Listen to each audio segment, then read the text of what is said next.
Thanksgiving used to hold special meaning for me, and it wasn't just the food. I took care in the mac and cheese's bubbles, the sweet potato pie's flawless crust, and the brined turkeys. Yes, but more than that, it was the concept of the gathering, the attempt to bring people together. 12 of us were together this year. Not one of them was mine. I did it all alongside Naomi's noisy, rowdy, coat-throwing, wine-guzzling family. In any case, I prepared the centerpieces Naomi had chosen. I cleaned. I fried. While preparing the house for a realtor's shoot, I put on the Al Green playlist and added a little Otis Miles for flavor. Naomi forgot the cranberries, so she raced to the store, twice. She lit the candles, and I hadn't even sat down when Carla decided she needed sparkling cider. My feet ached. My shirt clung to my back. Perspiration formed in patches, under my arms, along my spine. Despite my lower back screaming, I kept smiling. I carved. I served. The skin had crisped perfectly, the rosemary tucked into the second bird like a crown jewel, as if I had planned it all for weeks. Carla leaned back in her chair, golden-skinned, wine in hand, and grinned. "I'd learned to dread," she said. "We should at least order takeaway next time." For a moment, there was edible silence. Then her husband's laughter. Jonah, Naomi's brother, threw his head back and laughed like it was the funniest thing she'd ever said. "I'm too cool to find this amusing," he said. "But I do. Her father, Artie, once told me he appreciated a man who could roast a good bird. None of them ever achieved it. But I had." Naomi just snorted, that lazy, uncontrolled burst of air from her nose, and she laughed too, but not loudly enough to call it support. When Carla said, "I'm not defending him," Naomi didn't either. She just looked at me, silent. With my hands still gloved in cooking heat and rosemary oil, I flinched, reached for the gravy, pretended nothing had happened. Slowly, I unknotted the apron I'd worn since 6 a.m. and draped it over the edge of the table. Nobody had complimented me. Not between the cornbread muffins or the stuffing, so I straightened and said calmly, "My voice is solid. I'm done. You can all pay for takeaway next time." Carla waved a hand like I was some sitcom character. They laughed again. Someone said, "Oh, come on, Yuri. You know we love your little meals." Little meals. I once spent 8 hours learning to cook her favorite smoked brisket from scratch, just for fun. Now it felt like a test. I stepped away from the table. No one followed. Not even Naomi. Not even Artie. It wasn't like when Doris told me my lasagna was better than that overpriced Italian place in Midtown. I left the room as she scrolled her phone, sipping white wine, as if I were removing a costume. First the apron, then the role of happy host, and finally the peacekeeper. I didn't slam a door, didn't make a scene. The version of me who still cared about their approval just quietly left.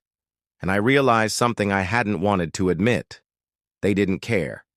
Not about the time I spent, not the recipes I tried, not the wine pairings I memorized. I was just a prop, the man with the ring, the one who made things look good, the caterer, Naomi, the woman I once slow danced with in our empty living room on our second Thanksgiving, was now someone else. When I was the target of that snort, that laugh at the table, there was another voice joining in. They thought it was a mood, a tantrum. They didn't see me breaking, they just watched the apron hit the table. It wasn't a performance. It was surrender. I knew they wouldn't check on me, and Naomi wouldn't even text, because they didn't notice. Until that moment. I hadn't fully admitted that I wasn't angry. I was done. Done trying to earn a place in a family that never saw me. That night ended with laughter. Me, alone in the kitchen, glass of wine in hand. No yelling, no stomping, just quiet. Carla was still joking about stuffing being a crime scene. Someone turned on the TV. The football game blared. Plates scraped. No one asked where I was. I leaned against the counter. Let the cold marble ground me. The smells of roasted turkey, butter, cinnamon, and rosemary filled the space like ghosts.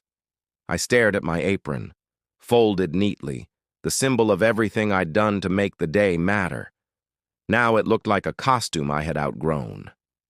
The sink was piled high, casseroles, pans, whisks, but I didn't move. I just sipped my wine. My fingers trembled, not from anger, but from the exhaustion of being invisible. I thought Naomi might come check. Maybe say something passive-aggressive. No, Carla didn't mean it. You're overreacting. But she didn't. I heard her voice downstairs, laughing, casual. The same woman who used to rub my shoulders after big family gatherings once left me a post-it that said, "Best host."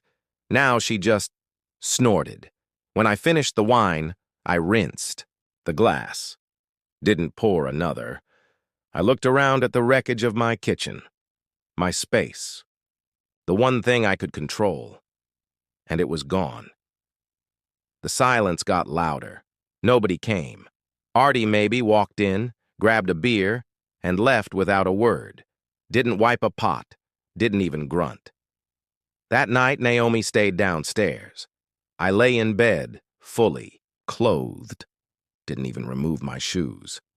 The ceiling fan spun lazily. I waited, hoped she'd come up. Ask what was wrong. She didn't. The last guest left. The door slammed. Another hour passed. Then I heard her.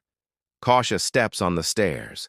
She entered the bedroom in darkness. Didn't speak. Didn't touch me. She washed her face. Put on lotion. Turned away and went to bed. When I opened my eyes, the ceiling stared back. Blank. Just like them. And I lay there, not crying, not sighing, just alone. More than I had felt in years. The next morning, Naomi entered the kitchen, still messy, wearing one of my old hoodies like armor. She stood there, hair in a messy knot, scrolling her phone. I sat at the breakfast bar, eyes swollen, coffee in hand. She poured cereal. Ate.